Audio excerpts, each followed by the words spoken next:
Shalom. Renungan menghitung hari.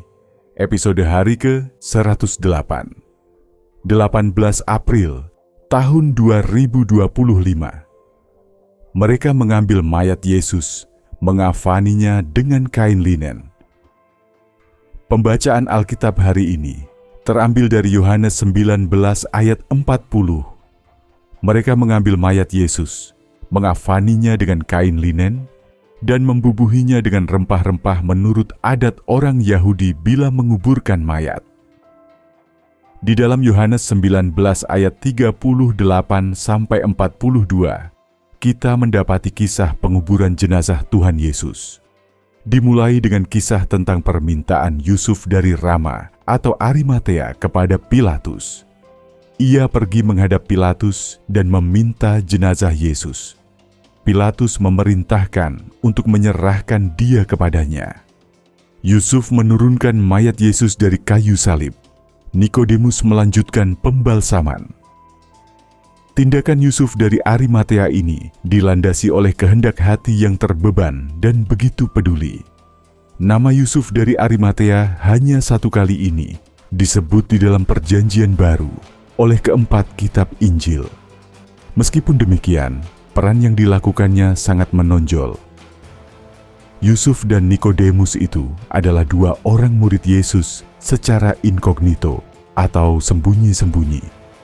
Yusuf berani menghadap Pilatus meminta menurunkan mayat Yesus dari salibnya dan pergi menguburkannya di kuburan miliknya sendiri. Sedangkan Nikodemus berperan menyiapkan rempah-rempah untuk mengurapi mayat Yesus, pembalsaman.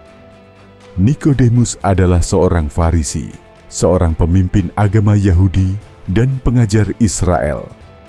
Jika Yusuf dan Nikodemus termasuk kepada jenis pengikut yang disebutkan dalam Yohanes 12 ayat 42-43, maka tindakan mereka yang demikian spontan, berani dan terus terang di sekitar penguburan mayat Yesus itu sangatlah mengagumkan. Kita menyaksikan bahwa Allah berkuasa mengubah hati, pikiran, dan tindakan kedua orang itu bagi kerajaannya. Kedua orang yang disebut sebelumnya sebagai murid Yesus secara sembunyi-sembunyi menjadi begitu berani tampil justru pada waktu ke-12 murid lainnya, kecuali beberapa perempuan, justru sudah menghilang. Yusuf melayani Kristus dengan kedudukannya, Nikodemus dengan uangnya. Yang satu mengusahakan izin, yang satunya lagi menyiapkan rempah-rempah. Karena tidak cukup banyak waktu bagi mereka bekerja cepat menguburkan mayat Yesus menurut adat orang Yahudi. Saudara-saudara, Yusuf dan Nikodemus sudah berperan mengambil mayat Yesus dan mengafaninya. Apakah yang dapat kita lakukan setelah mengenang, merayakan dan menghidupi peristiwa agung, yaitu kematian Yesus di Jumat Agung? Kiranya Allah terus memampukan dan mengajar kita menghitung hari-hari kita sedemikian, supaya kita terus beroleh hati yang bijaksana.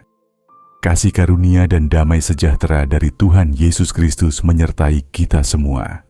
Amin. Shalom, Anda baru saja mendengarkan Remah, Renungan Menghitung Hari. Anda juga bisa mengakses Renungan Harian Remah ini melalui WhatsApp channel, Facebook, dan Instagram. Semoga dapat memberkati dan menguatkan iman percaya kita. Tuhan Yesus memberkati.